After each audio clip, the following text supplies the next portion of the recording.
Hi, everyone. Thanks for coming to today's Authors at Google event. It is my pleasure to introduce James Fallows, who is national correspondent for The Atlantic Monthly.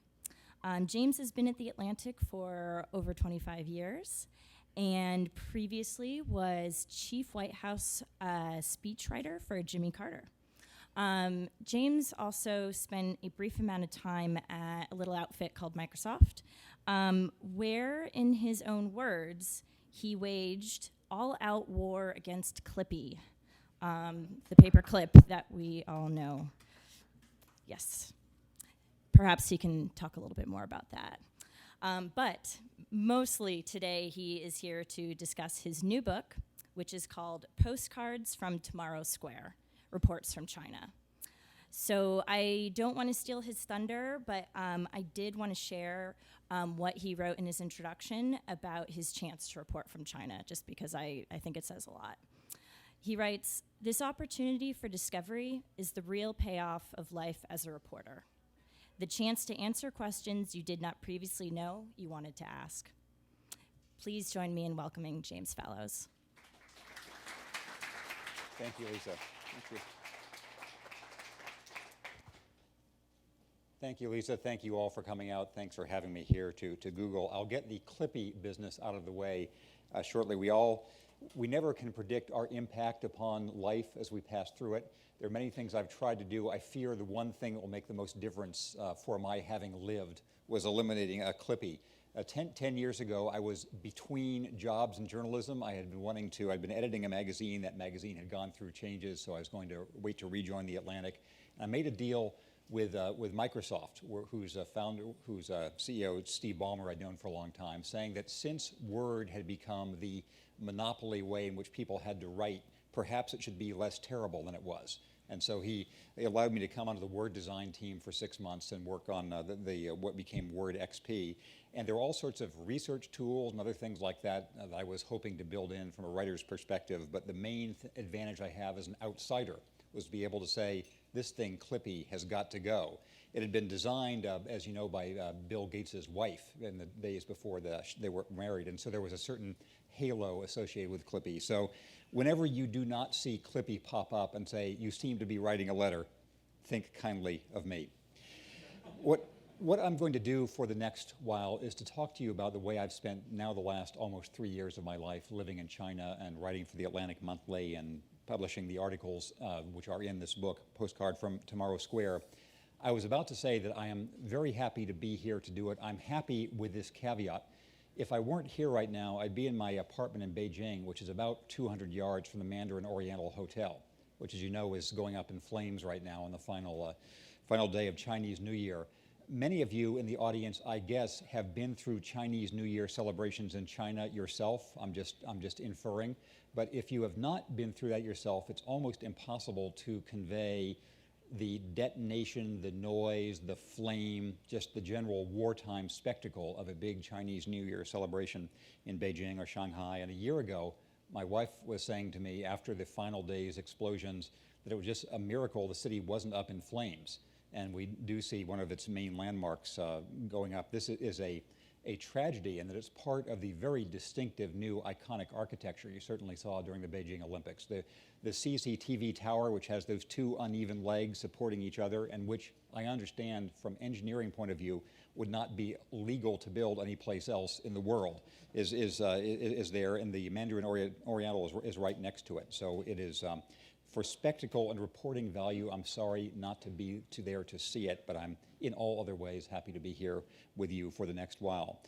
My plan is to talk about 5 separate topics relatively briefly. The master view here is that it's very hard to have any one concerted argument about China as a whole. It's so big a place, it's so complicated, there's so many contradictory things going on that any one argument you make is bound to be limited in many ways. And any contradictory arguments you make are likely both to be true at the same time. Instead, I'm going to touch on several areas I think are there of most interest to me, and I think might be of most relevance to an international and American-based audience like the one here. And I'll try to finish this with adequate time for discussion of any of the implications that I've raised or other things that are on your mind. In each one of these areas, I'll be making a mini point or a mini thesis, but if you try to add them up into one master vector diagram of what I'm saying about China, you'll find difficulty, because it's like trying to say something conclusive about the United States or about North America. Too many things going on. So that is the plan for the next while. First, and before going into that, I'll say one other word about why I am in China now. A little more than 20 years ago, during the mid-1980s, my wife and I lived in Asia for 4 years. We were in Japan for 2 years. We were in Malaysia for 2 years with our children, who were then in elementary school. And we traveled all through East Asia during its boom of the 1980s, including many trips to China. Our first trip to China was in 1986, when it was hard to get in as Americans, so we became American delegates to the World Esperanto Federation, which meant learning Esperanto, which I still know, because any of you can learn it too in a month. And we traveled through Beijing and Shanghai and Hangzhou and other places at a time when people did all wear monochromatic clothes, and where the cliche was true, there were many more bicycles than cars and all the rest. And since we had seen China starting 20 plus years ago, but my wife and I had not spent extensive time there, we very much wanted to go and spend enough time to have deeper impressions. Also, from 2001 through late 2005, I've been mainly doing reporting for The Atlantic on Iraq war policy and war on terrorism policy, and I felt as if I had done as much of that as I really could stand, and it was time to go into something different. So we moved first to Shanghai, where we were for a year and a half, then Beijing, where we've been for about a year and a half now. We will soon have been to every province and autonomous region in China, which those of you who've been through China know that's a lot of territory what one is covering. As a result of this experience, here are the topics I'd like to mention to you. The first is in a way a banal-seeming argument, but I think it might be the most important one for a US-based or European-based audience about China, which is to emphasize how difficult it is to think of a China at all, and how individualistic and kaleidoscopic and fractured and different and diverse that country is, and to have a mental catch whenever any sentence that says China begins. And I have several component thoughts here. One is that while it is a cliche to say that people are individuals around the world, I'll have to say that cliched feeling is stronger to most people when they are traveling through China than when it is through a lot of other societies. We can see analogs for this. It doesn't seem insulting to say that Italians in their home territory seem more vivid than, say, people from my homeland of Scotland. That the Italians are seen as a more kind of vivid and individualistic group than some other national stereotypes we can think of. And within China, too, it's not simply the individual dramas, which I find gripping, because to be in China at this moment in history, I think, is like being in Western Europe in the mid-1950s, when every single family has a recent past of drama and turmoil and upheaval, and things have happened in their lives which don't happen in normal lifespans. People have had dramatic stories from all the ups and downs they have gone through. The country itself, I think, is often portrayed in the US as being analogous to the opening ceremony of the Beijing Olympics, where we saw precision and mass and apparently limitless seas of people all performing with one mind, almost like the mass games in North Korea. To me, that was a huge disservice to China and its leadership, because my impression is the opposite from that. My impression is people who will do they'll follow the rules when somebody is making them follow the rules, and the rest of the time they're doing things their own individualistic way as much as they can. When I lived in Japan during the late 1980s, there was tremendous pressure in Japan, as I think there also is in Russia, Soviet Union, now Russia, for comparisons with the United States. And Japan was always talking about whether its industries were overtaking the US, as Russia has been too. My impression in China is that, yes, people are interested in the United States and it's a part of their life, but they're much more interested in China. and they're much more interested in how things are going inside their own country. I was in some discussion at Tsinghua University in Beijing at one point about tensions between China and the US, and the discussion broke down at a certain point when people were saying, yeah, they didn't like this and that aspect of Americans, but what they really hated were people from Shanghai. And there's this kind of a sense of a country that's much more internally interested, individually driven. The policies are set by the central government, but are much more hazily carried out by provincial and local governments than is often the case in the United States or other territories. So the first, and I'll be happy to say more about this if you want, but I spend the introduction of my book arguing why it's important to take the threshold step of thinking of this as a billion plus individuals as opposed to 1 billion plus mass state like the one we saw in the Olympic opening ceremonies.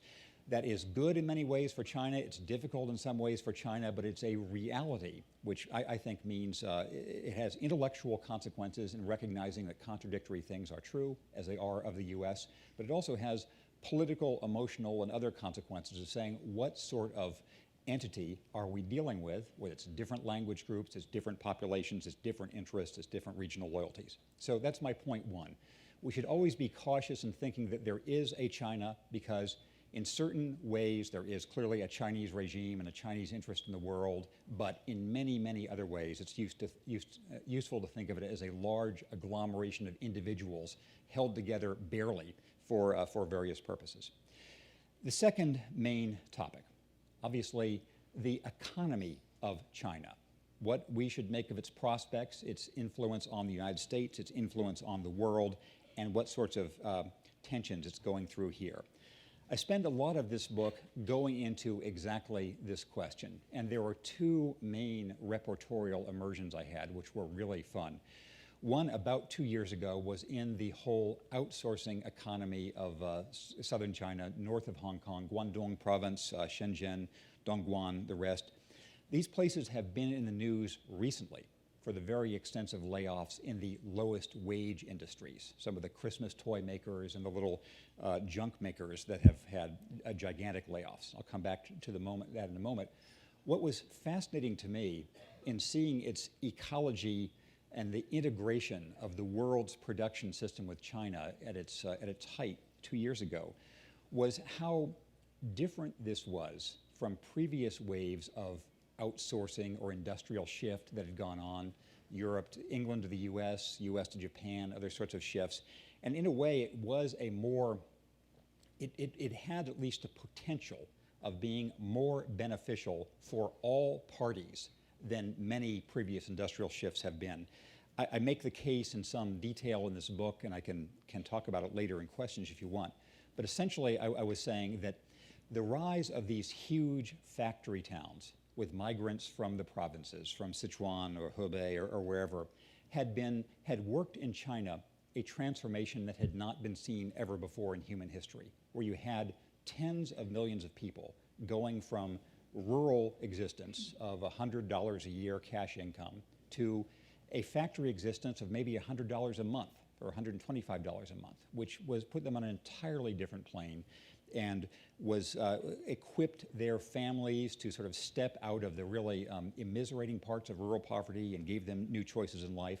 And I argued this had been done so far mainly not to the benefit as opposed to the harm of most people in the rest of the world. Now, there are some exceptions to most, but on the whole, the way companies had been integrated there had been good all around. The questions are, therefore, then what about some of the ramifications of this? And I'm speaking in shorthand now just to get through these points. One of the ramifications, and the other deep reporting immersion I had, was with a man named Gao Shiqing. I don't know how many of you are familiar with him. He is the person he's the CEO of the China Investment Corporation. He personally controls more investable money than any other person on earth. And so I was been able over the last year to watch him as he's gone through the ups and downs of the market. And if 401ks and corporate stock are trouble for all of us, he has more at stake than anybody else has. And seeing the various rationales by which China has arranged itself and to become the financier of the United States, in which a basically poor country, in which the majority of people are still tremendously poor, and the infrastructure is still very ragged and all the rest, has been, for the last 5 or 6 years, underwriting a tremendously rich country in the United States, keeping our tax rates low, allowing our housing bubble to reach its fullness, all the other things which easy money has made possible over the last 5 or 6 years for the United States. The parts of that Faustian bargain for each country, I think, are fascinating to study. I think China's assessment of what's in it for it is now going through a lot of reassessment, as everybody else is with the financial market. My sense, and I had a chance to interview a lot of the financiers in this field just before and after the US elections, is that there were very fascinating short and long-term calculations going on among the Chinese financial leadership about how much to stake in the United States. The short-term calculation is the famous bargain of terror, the financial equivalent to a nuclear mutual assured destruction, that if Chinese investors and Chinese interests pulled their money suddenly out of the United States and out of the dollar, then they would hurt themselves badly along with everybody else. And this is the sort of run on the bank mentality we all understand in the short term. I think there is a quite sophisticated long-term calculation going on now about whether the dollar, US assets, US Treasury notes are a stable long-term source for Chinese money, the Chinese surplus is being generated by its trade surpluses. I think that if there was a fascinating political angle of this within the Beijing leadership. Traditionally, the Chinese communist leadership has been in favor of the Republican Party in the United States. Chairman Mao had a famous maxim saying, always go with the Republicans, they're dependable, and they're predictable. But this time, you could tell they were going with the Democrats. They were going with Obama, basically on the sense that that was a better hope for righting the financial difficulties within the United States. And I think that the Chinese flow of money is going through the same recalculation that all other flows are about where in the long run it should go, how much can be reabsorbed within China's own very needy economy, whether there are other plausible places to put it, from the euro to the yen to others, and what it will consider. And meanwhile, there is the economic blow that manufacturing China is receiving over the last 3 or 4 months because of the collapse in world demand that has, for the products that previously kept its workforce employed. Here, I think, is what is fascinating about this blow in China. In one way, it's going to be, I think, much, much worse for China than it will be for the United States or for Western Europe. And in one way, a different way, much easier or much better. The way in which it's worse for China, you can explain in the shortest analogy in saying that China is to the world economy right now what the United States was in 1929, by which I mean in the previous 15 years, the United States had run surpluses with everybody. And the United States went from being a net debtor nation to a net creditor nation very quickly because its factories and farms were the workshop of the world, as is the case for China now. And the US had a surplus just about with every country that existed.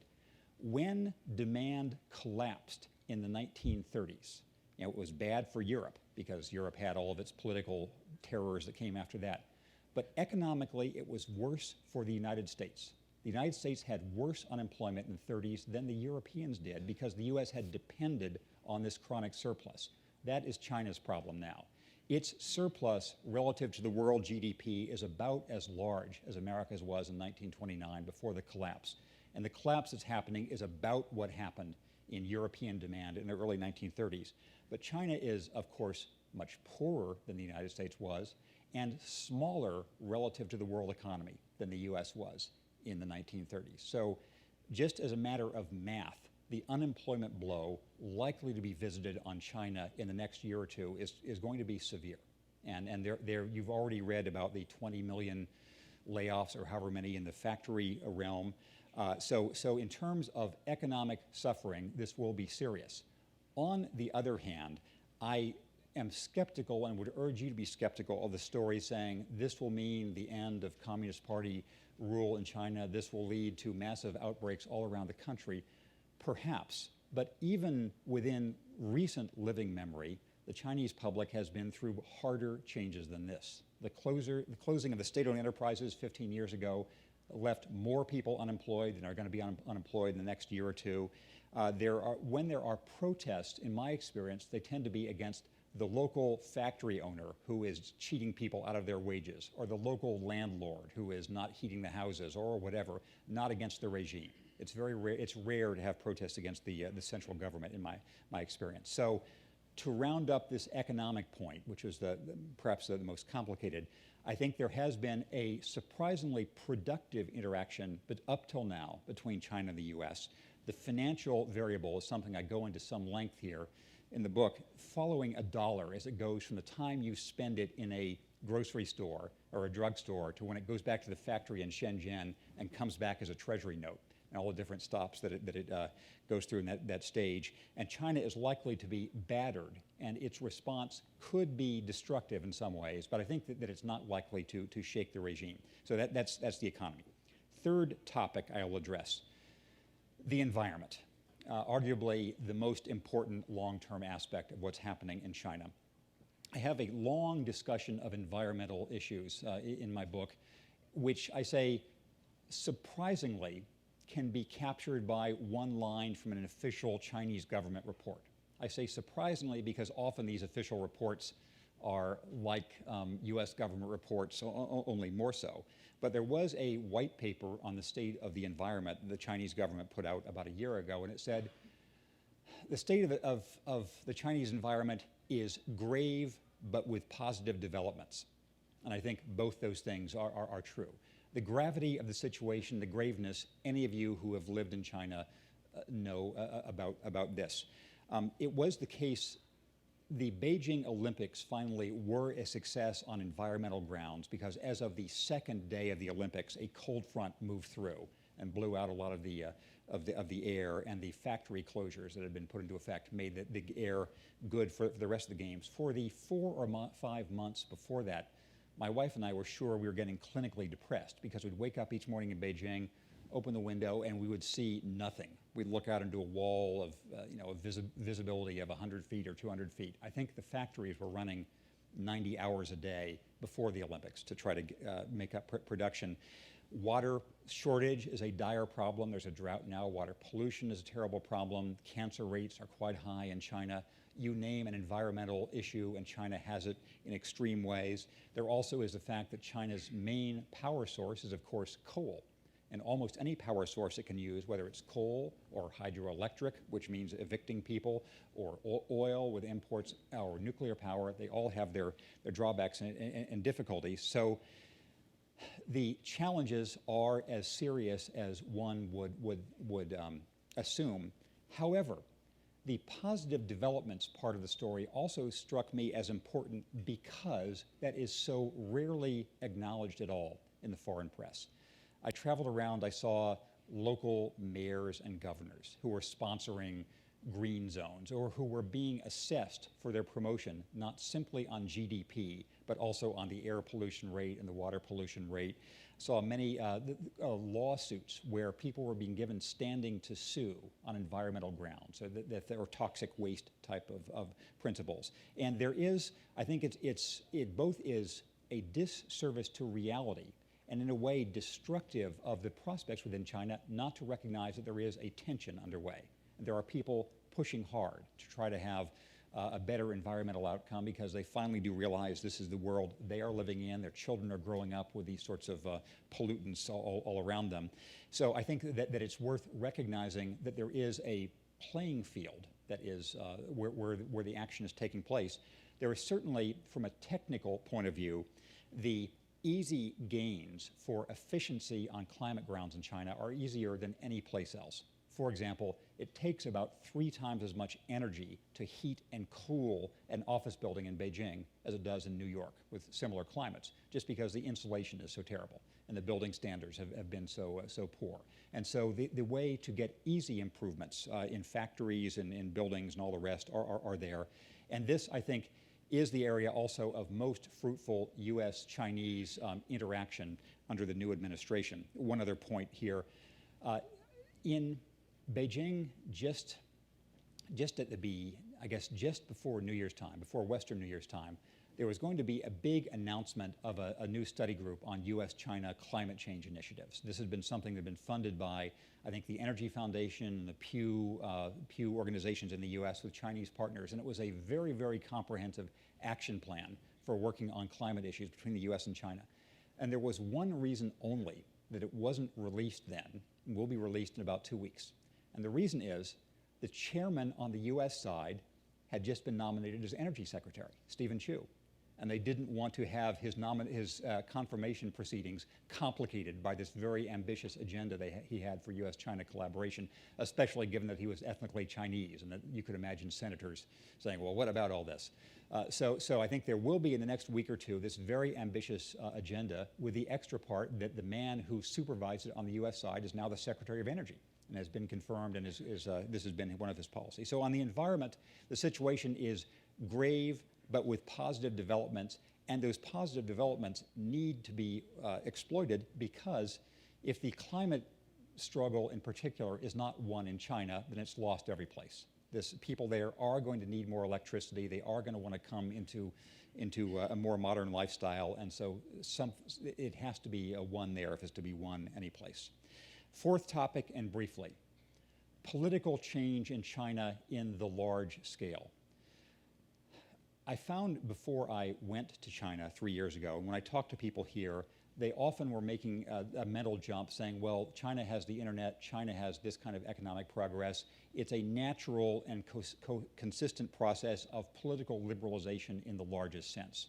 This is a very, very complex topic, but essentially I am skeptical of that argument. I think that it is likely that the realm of liberties within China will continue to expand. There is more rule of law.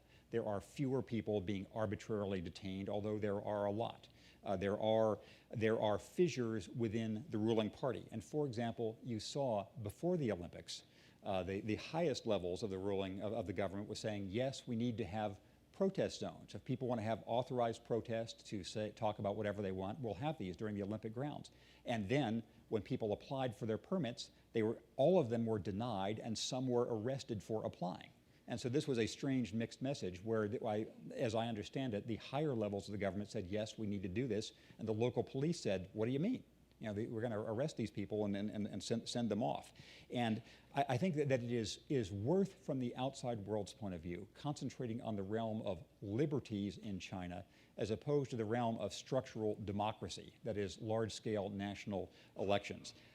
I believe that I will be around to see an expanding realm of liberty in many parts of China. I do not expect to see national elections for president of China during my time, and I don't even think that's the most important item for many Chinese people on their agenda. I think it's more in the liberties realm than the procedural and structural democratic realm, but I'll just leave it at that.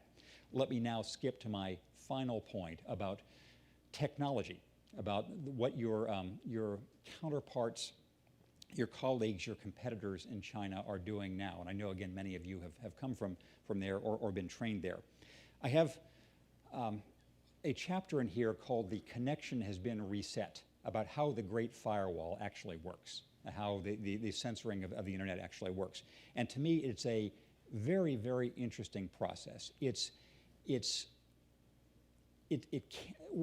what's interesting about it in a sort of technical, physical realm, and then from a political, philosophical realm. Technically and physically, one reason that it can work in China is, of course, the internet in the US was designed never to be disrupted, to have a million channels, to find whatever was the most convenient route, even if nuclear war had gone on. The internet in China was not designed with that as its first principle. It comes into the country at a very, very small number of choke points. There are basically 3 large overseas cables in the north, middle, and south. And when the Taiwan earthquake 2 years ago cut the southern cable, for about a month and a half, there was essentially no internet service in a lot of China. There are choke points, which are an advantage for the government in monitoring things. And so it's able, through processes I described, to have a very, very sophisticated kind of filtering system. And I'll go into it more if you want. Here's what's interesting about it philosophically. it's not airtight control. I personally can get to anything I want on the internet as long as I pay $40 a year for a VPN. So to me, I don't care. This is 80 cents a week. I'm going to do this, and any other foreigner is going to do that. And so any kind of protest from me or from all the foreign companies that simply would go out of business if they couldn't use VPNs operating out of China, you know, that all that kind of pressure is vented away, and Chinese academics and young Chinese people who want to take the time to set up a proxy server and do it for free, they can do that. But the great majority of Chinese people just don't want to be bothered with that. There's enough stuff for them to read in Chinese within the firewall that's so active and so diverse. Why do they want to bother going with these things outside? And so it's often in its domestic management, I'm struck that often the government operates on the principle of minimum surplus oppression. That is, enough oppression to do the job, but not too much surplus oppression, which is different from the Soviet Union. It's different from East Germany in the olden days, and is part of the resiliency of the regime and how they've been able to find pressure points and relieve them. And I'm sure they're knowing the pressure points of all these laid off workers in southern China now and how to deal with them. So I can tell you more about the technology if you like. One other point about tech education. To me, the hardest question for China's technological maturity, whether it will have a Google, even a Microsoft, anything else of the sort, involves the nature of its university system and whether it can produce the kind of free-thinking people who are necessary for this sort of company and others. Those of you who've been in Chinese universities know they have some strengths and many weaknesses. I think a philosophical question is, can you have a great university system in a country with a controlled press? A counter-argument would be the old Soviet Union. In the old Soviet Union, you had math and science departments which were strong with a controlled press. China has some math and science strengths, but I would argue its universities are its Achilles heel, and so will be its creative tech sector as long as it has this system of government. And it's a genuine dilemma because I think it will have this system of government for quite a while. To sum this up, Americans might want to say, well, tell us, is China good? Is China bad? Is it progressing? Is it falling apart? And the answer is all those things. And so our task is to keep a part of our mind on this country because it's going to have such effect on the world, on the US, on the tech business, on everything, on finance, while recognizing that there's never going to be a simple way to think about it. And as opposed to being a burden, that should be an opportunity because there are so many interesting things to think about it. So with that, I will be happy I'll stop here, and if there are particular things you'd like to ask about, please do so. And there's a microphone, so please go to the microphone, or yes, please go to the microphone, yes. Thank you. Oh, thank you. Sure. Yes. Your fourth and your fifth points. There's a combination of technology and political reform and potentially civil rights, civil liberties reform. I know that you and your wife as well have been active in trying to assess the attitudes of the Chinese people toward these kinds of things. One of the studies I saw suggested that there was actually a fairly large degree of support among many Chinese for the role of the government in monitoring, keeping the internet safe and secure. Be interested in your thoughts on that. Yes, thanks for that question. The background here is my wife, Deb Fallows, has been our apartment in Beijing serves not only as the Firewatch station and as the Bureau for the Atlantic, but it's also the China office of the Pew Internet Project. So she's been doing a lot of work on how the internet works in China. And a relevant point is that it is illegal for foreigners to conduct opinion surveys in China. So she's worked with a number of Chinese partners for the Chinese Academy of Social Sciences and the rest. And she did actually write this report 6 months ago or so, asking people how they felt about internet control. And something like, I forget the number, but it was like 86% were either entirely comfortable or basically comfortable with the idea, number one, that the internet should be controlled, should be monitored, and number two, that the government should do it. Part of this is the result of a quite thorough agitprop campaign in the Chinese press about the dangers of the internet.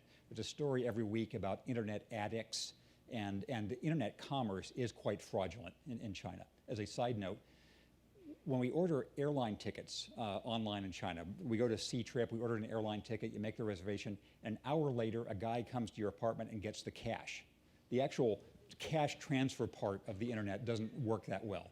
And so you have to, usually you make the order and make the deal online and the cash changes hands someplace else. So the internet is viewed with considerable skepticism, and the government, its role is, I think it has successfully projected the role of protecting the Chinese public from criminal, deviant, and other sort of aspects on the internet. And so I don't see this as a real source of dissent and pressure. People who really care can find ways around it, and the very, very active young blogging community, they are always kind of playing a game of cat and mouse with the censors. Yes? Yeah, I had a question about the official characterization of the Chinese environmental situation as situation is grave but with positive developments. That kind of qualitative statement, especially when it comes from an organization like the Chinese government, is often, if you look behind it at the quantitative measures, you find that the positive developments are inadequate by 2 or 3 orders of magnitude to deal with the grave situation. And I wonder if you have any feeling for quantitatively whether this is just a pipe dream or whether it's realistic. That's a hard and indeed impossible question, because it's a compared to what question. And so if we say first compared, I think to the impression in the US is that there's only negative force and no positive force. And so the threshold argument is there's more positive force than that. The second compared to what question would be on specific local areas. For example, the air around Beijing actually did get a lot better. Over the last 6 months, it's been a lot better. It's better because of unsustainable measures, of huge factory shutdowns and taking half the cars off the road, but they were able to reverse some things. There have been some lakes that have been improvements. I think on the largest scale, I don't know that anyone, there are 2 aspects of the largest scale. One is specifically Chinese issues, I think especially water pollution. There's a sense that is a race. They're losing a race against time. Water supply and water pollution. That most of the water in the south is polluted, most of the water in the north is exhausted. And so those 2 things are a problem, especially now with a northern drought, which is having immediate effects. The larger aspect of that is on global climate terms. You know, you can be optimistic or pessimistic about this depending on your taste. I think that one would be fairly pessimistic about the situation in China and therefore for the world, absent some dramatic technological improvement that doesn't now exist. Because one anecdotal illustration, I interviewed a guy who works for a great building insulation company. They have windows that have only 1/10 the heat loss of a Chinese guy, other loss. And he said that I talked to him in an office building with these buildings, and he said, with these new windows, he said, I go home, I have a beer. It's from my refrigerator. My dad, out in the village, if he had a beer once a month, it was a big thing. It would be cold because there'd be a block of ice. And I expect to have a refrigerator, I expect to have a beer, and there's still hundreds of millions of people who expect to have electricity and that are not going to be told no electricity. So I think that if one wanted to be pessimistic, it would be on the largest scale and increase the sense of urgency there. And there's a blog called China Environmental Law by a man named Charles McElway. China Environmental Law. If you search for that, if you know any search engine, you could search for that. And this is the best source I've seen. It will link to any quantitative study and any political analysis you'd like. So thank you. I'd like to thank you for your blog. I find it fascinating. Oh, thank you. And informative.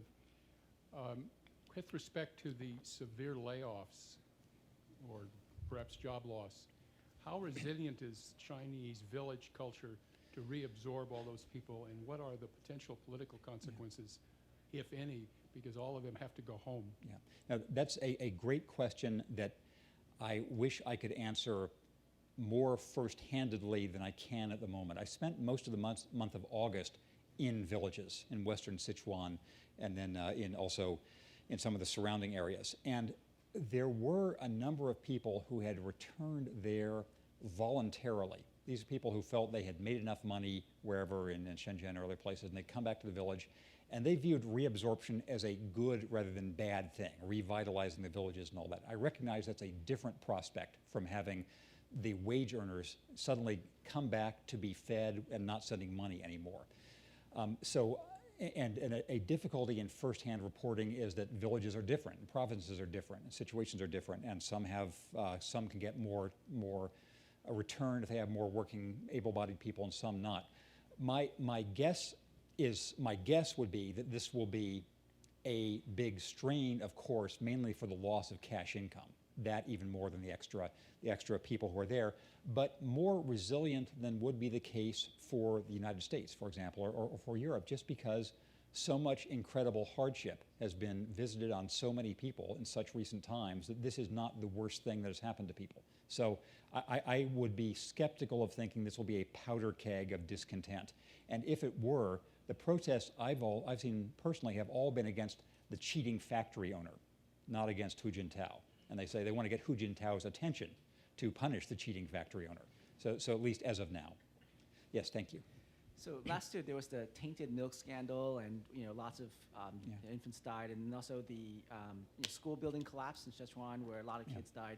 So to what extent is the middle class in China really outraged at those type of things and really pressing for genuine reform versus when other things happen, I think there's a flurry of the government will try to find a few perpetrators and probably kill them or something. But is there a mass movement towards improving? Like I think you mentioned that people have more standing to sue now and so on, or is it pretty much just a very quick initiative but not something genuine? That's another very good question. Let me try to answer by this analogy. In the travails of the United States over the last 4 or 5 years, economic travails, foreign policy problems, other things that people didn't like about the previous government in the United States, it was a natural impulse in the United States to raise that to the highest level. We need a new government, we need change. You could have a winning candidate simply with the slogan of change, by which he meant not necessarily anything specific, but basically a whole new set of faces and values. There is some of that impulse I have seen in China, but it is certainly the minority theme. For example, I'm sure many of you have heard of Charter 08, which 300 plus intellectuals signed early this year, talking about a sweeping new approach to civil liberties for Chinese public. That has gotten very little attention in China, within China, for obvious reasons of control, and some of the people have been punished who were organizing it, although there hasn't been mass reprisals against them. It has the natural impulse of the system, and as I have observed it, the natural inclination of many people, many individuals within the system, is to blame the local problem, to protest against. When I was living in Shanghai, tens of thousands of people were out there protesting the extension of a maglev train, not because it was too expensive, not because they thought it was a boondoggle, but because they thought it was going to give them radiation sickness. And so they were protesting that train, not the growth policies overall. And I think maybe the point I would give here is I think that even now, most people still feel better off given the whole package of growth policies over the last 20 years than they were before. And given that the experience before that was so tumultuous and so tragic and so lethal for everybody, there's less change itself as a motto has less appeal when you've been through this kind of destructive change. Just as if you were campaigning in West Germany in 1955 with a motto of dramatic change, people say, well, wait a minute, we've been through dramatic change. So my impression is that it is still quite strongly a focused, localized protest as opposed to a broader movement. Yes. You mentioned that when you make an internet transaction in China, you have to have some physical means of conducting the payment itself. Yeah. And that suggests that credit in generally, I don't know much about China, but it suggests that credit in general is a big problem. The infrastructure is just very, very different. Do you think that's going to have a really restraining impact on the ability of China to grow, or is it going to get circumvented? It's an interesting question. There certainly the radius of trust for commercial transactions in China is fairly small. If you're bound to somebody by family ties or other kinds of loyalties, you can trust them with money. And I find, for example, that once you strike a deal with shopkeepers, they're accurate about counting out the change and all that. They don't shortchange you there. But there is tremendous, I think that many of the civic qualities we associate with modern capitalistic life are weak in China. That is, say, trust, pervasive trust. You assume somebody's going to treat you fairly in a transaction. a sense of contractual obligation and duty and rule of law and enforceability. And so I think those things clearly are a limit. I think the limit would come up and be shown in two ways. One is in sort of fostering this creative economy of the future, as we've been talking about. Can they have great universities? The other is corporate structure.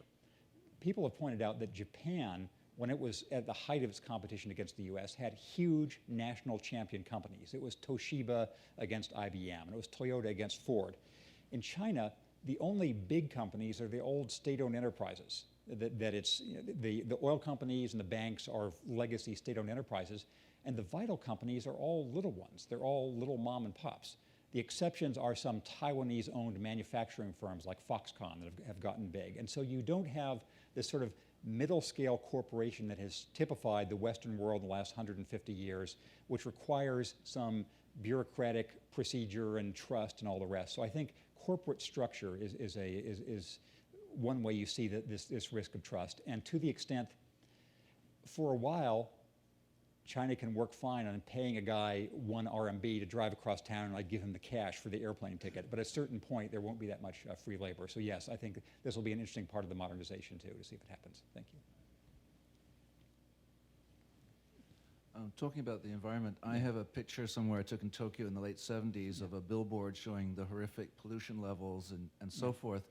And my feeling when I made a brief visit to China is you have the same sort of energetic level, I don't know, just a feeling that you felt in Japan at that time. So going from that, could we not be optimistic that China could make the same pass in improving its environment that Japan did? That's a reasonable question, and I think we could be. There are differences of scale that make things different.